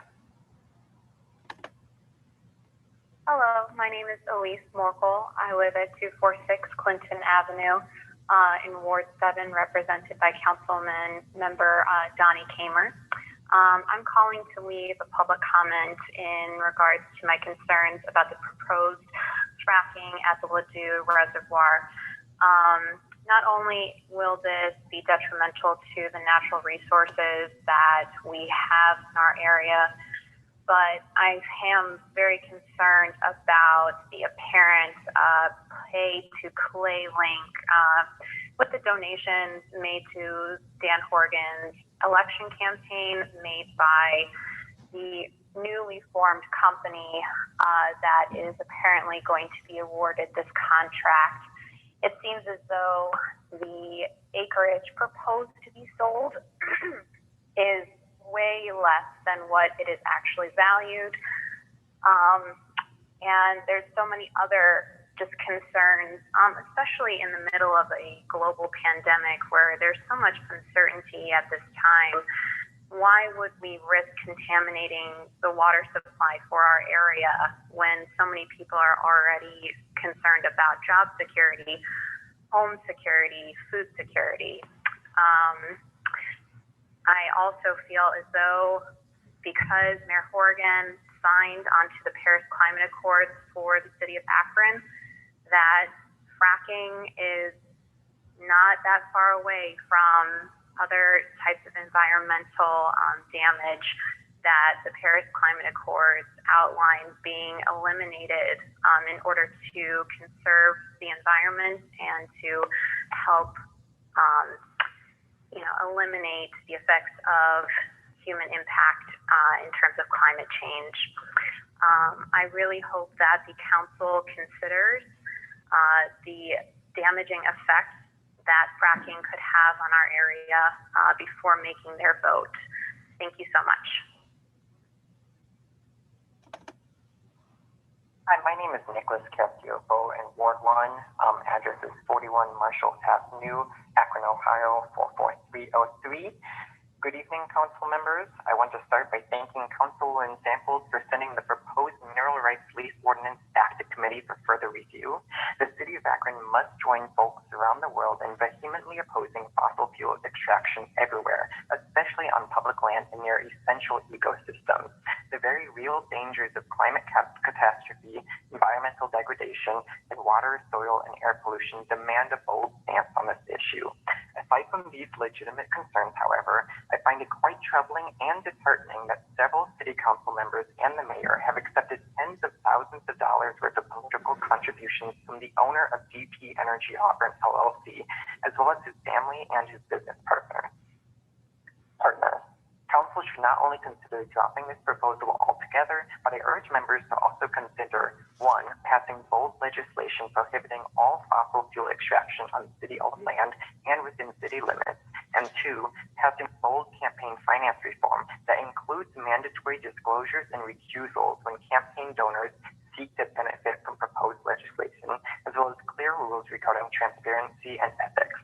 Along with other concerned citizens, I also oppose the current wave of development projects that continue to eliminate what little green space we have left in the city, both in the urban environment and in the valley. Council should oppose these, not only because they're not in line with the city's own rules regarding green space and tree canopy preservation, but because they're subsidized by massive tax breaks that are only benefiting wealthy land developers and predominantly white, wealthy neighborhoods. There are serious concerns over whether these projects are uplifting poor folks in predominantly black neighborhoods, or whether they are perpetuating discriminatory tax schemes and gentrifying neighborhoods. Thank you for your time. My name is Tom Lavery, Lavery, and I'm from 575 North Portage Path in Akron. There was a quite detailed article about police reform and oversight in the Beacon Journal, today's paper, some of which is rather disturbing. Most of the stuff is pretty good, and there needs to be a lot more oversight, as is indicated in the article, various committee meetings and so on. But there was one section in there about a pathway program recruiting 18-year-olds and holding their interest until they turn 21 and can carry a firearm. That is one of the most dangerous things that there's possibly involved with this whole mess with the police. The younger ones are nothing but a lot of times goons. There are some good ones too. But just imagine a bunch of 21, 22, 23-year-olds running around with an attitude and a gun and a badge. I've been the victim of several of these at different times. And actually, they're not all young ones. But they only get, apparently, about 1 week, 40 hours of training. And then they're out there ready to go after people for whatever reason they can come up with. And it doesn't matter whether it's black or white or whatever. I've been victimized a number of times by several different cops over the years. I'm now in my 70s.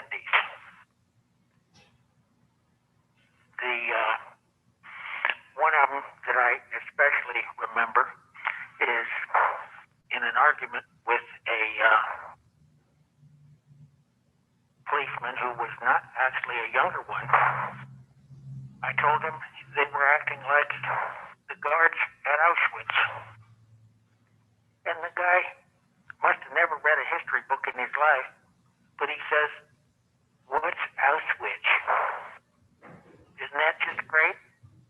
We don't need a bunch of Rilos and Lomans and a whole bunch of other ones. There ought to be a lower age limit of maybe 25 or 30. They should have to go through the Marines or the Army or something first."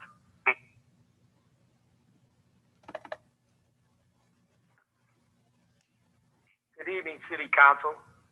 My name is Harrington Hargrove II. I spoke to the City Council on January 11, 2021 in reference to the Elevate Akron study. After 2 years of this report, it must not be that imperative to the city of Akron to come up with a plan that would uplift the black community. This is so wrong of the city of Akron to treat one segment of its citizens as second class. We would like to have the opportunity to be leaders and guide the youth and help fulfill their dreams. Why is it that the city of Akron can give a white developer a $6 million building, but won't give the black community a helping hand up? I would like to talk to the mayor, Horgan, about a plan that would make Akron proud and truly an all-American city. We need leadership. That's the only way this problem will be solved.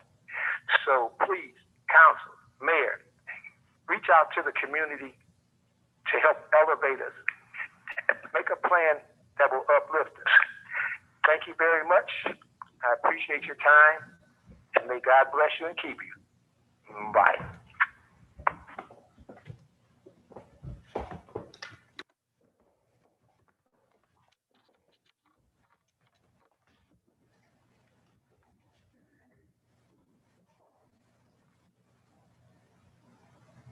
That concludes our public comments for this evening. Again, want to thank all of those who participated. We will now move into our committee assignments. Rules, Councilman Freeman. 245. Public Safety, Councilman Kamer. 215. Budget and Finance, Councilman Freeman. 3 p.m. Parks and Rec, Councilman Neal. 145. Planning and Economic Development, Councilman Fusco. 1, Housing and Neighborhood Assistance, Councilman Fusco. subject to a call. Public Service, Councilwoman Samples. 2 p.m. Health and Social Services, Councilwoman Amobian. 2:30. Public Utilities and Green Committee, Councilman Freeman. 245. Is there anything else coming before council? I do see Councilman Kamer's hand. Thank you, Madam President. I just wanted to give leadership. Obviously, I spoke with Councilman Fusco and yourself over the last couple of weeks, and I want to give the rest of council an update on where I'm at with looking into the tow companies and the tow districts. I have been doing a lot of research, and I'm looking at our current ordinance that we have on the books, and there's a lot of changes that do need made, and I'm really taking a dive into those and seeing what other cities have in regards to their ordinances, like Canton, Cleveland, Toledo, Dayton. There's only been a few changes over the years. A lot of the changes were back in the 1970s and 1980s. With just a few in 2004, there was one in 2011, and then obviously in 2017, where I brought in a change. So I am moving forward with that. I know I spoke to leadership to let you know where I'm at. I was hoping to bring in some of these changes around maybe the first week of March. It might be pushed back a little further because this is some old ordinances that we have on the books. So hopefully everybody will have patience. And then just to end, what I have to say is the tow review board. I did send you and Jeff Fusco, Margot Somerville and Jeff Fusco an email back in December to let you know that the tow review board met throughout 2020, and most of our meetings were via Zoom. And just wanted to let you know that we received 0 complaints against our tow companies from any customers or citizens out there, and also APD. So that's where I'm at with that. And I have spoke to a couple of my colleagues. They have reached out to me to see where I'm at, and I'm willing to talk to anybody, but that's where I'm at right now. And hopefully I'll have something in March. Thank you so much, Councilman Kamer, for the update. Councilwoman Samples. Yeah, thank you, Madam President. Just wanted to follow up on a lot of the emails and calls that came in about Ladue Reservoir. I did have an opportunity over the weekend to talk back and forth with Councilman Swirsky, and God bless him, even with his illness. You know, Rich is all about the environment. And it warmed my heart to be able to have a conversation with him. And I'm sure he's probably reached out to a couple other council people via text message. You know, this is a very important issue, not only to Rich, but many of us on council. And I'm glad that we took time so we can actually take a really deep look at this and the effects of fracking. And hopefully we'll vote our conscience next week. But I do hope that everyone, if they haven't already responded to Councilman Swirsky, if he's emailed them, to reach out to him just to sort of get you know, some thoughts from him, how he feels about this. Thank you. Thank you so much, Councilwoman Samples. Councilman Neal. Thank you, Madam President. I want to thank all those that called, sent emails, and of course, what we heard today was about an hour of responses from citizens. But I also want to apologize because this has come up before us before the fracking issue, and if it wasn't for them reaching out to us through emails and calls, we would have passed legislation on consent agenda that would have jeopardized our greatest resource. And, you know, when I took time to think about it, I mean, we spent $1.2 billion in building our water infrastructure through our CSO project. And we prided ourselves on using green infrastructure. And, you know, as we reimagine public safety, we have to, it's about looking at how we govern. We have to take a serious look at how did this get past us? We invested over $1 billion in our water infrastructure. Did no one in our water department understand the risk of this policy that came through? How did that not get to us? And so, you know, as we reimagine public safety to restore trust in our citizens and in our policing process and let them know that we care, I think we need to, you know, reevaluate our policy and our process on how we got to this point. Again, you know, thankfully, we pulled it from consent agenda and we're looking at this again. But as we've heard, this is the biggest investment of this city's history, $1.2 billion, and we put it at risk. So I think to restore trust and confidence in us as a council, we need to address the questions and concerns that were raised by our constituents today. And we do need to look at how did this get by us? And, you know, one of the things I think we could put in place, and we have talked about this before, we're at a point where at budget and council needs to put forth goals for this year. One of the things that we talked about was our legislative process. Our legislation was to be online so that we could follow it through the legislative process, so that citizens could follow it and participate. I mean, we benefited from the collective genius of citizens share with us what we as a council as a whole overlooked. So again, I want to thank the residents for their calls, their emails. You know, thank this council. We realize that we slipped up on this one. But I do believe we need to look at this. And one last thing, when I talk about our policies and procedures, it was good to hear about the tow truck today, but we've been 2 years on this. You know, it was a year ago, almost a week, when I sent the email about it. In between, we've had conversations where I thought Ms. Samples, Councilwoman Samples, was bringing something in. We should not be this disjointed in our conversation about an issue that was brought to us as council as a whole. So again, I think we need to look at our process for evaluating policies and issues and concerns that come before us so that we could grow and be better legislators, just as we're asking our police department to grow and provide better policing. Thank you, Councilman Neal. Councilman Fusco? Thank you, President Somerville. I do appreciate all the input as well. I've always valued as all of council has valued the input of our residents, even people beyond Akron's borders.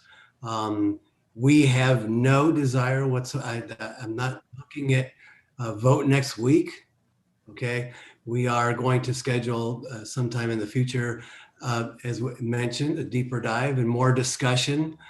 Perhaps learn a little bit more about the science behind everything, so that all of council is educated in terms of the fracking issue that's before us.